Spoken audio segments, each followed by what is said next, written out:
তকদিরের ক্ষেত্রে একটি কথা মনে রাখতে হবে যে তকদির আল্লাহ রাব্বুল আলামিন লিখে রেখেছেন, সেই অনুযায়ী হবে।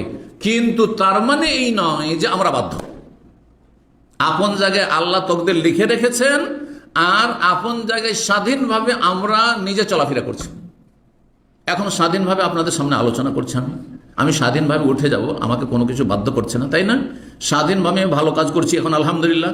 স্বাধীন কাজে স্বাধীনভাবে আমি গিয়ে ঘুমাবার সময় ঘুমাবো হয়তো, বোঝা যাচ্ছে না? সব কিন্তু স্বাধীন, আমি সব কিছুতে স্বাধীন। আমি নড়াচড়া করছি স্বাধীন, এই যে হাত নাড়াচ্ছি, স্বাধীন না পরাধীন? হ্যাঁ, স্বাধীন। পাথরের মতো? পাথরের মতো না।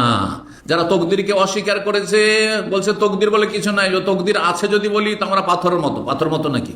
আমরা তো হাড়ে হাড়ে টের পাচ্ছি যে আমরা পাথরের মতো নই। এই যে স্বাধীনভাবে আমি পানিটাতে হাত দিলাম, আবার রেখে দিলাম, খেলাম, এখন ইচ্ছা হলে খেয়ে নিলাম, স্বাধীন। তাহলে আমাদের যে সাজা শাস্তি বা আল্লাহর নিয়ামত আমাদের জন্য প্রতিদান কিসের ভিত্তিতে? স্বাধীনভাবে ভালো কাজ করলে জান্নাত রয়েছে, দুনিয়াতে আল্লাহ সম্মান রয়েছে, আখিরাতে সম্মান রয়েছে। আর স্বাধীনভাবে পাপে লিপ্ত হচ্ছেন, ভালো কাজ করছেন না, সেই জন্য জাহান্নামে যেতে হবে। আপনার পাপের কারণে জাহান্নামে যেতে হবে। রবের দোষারোপ করা যাবে না? মোটেই দোষারোপ করা যাবে না।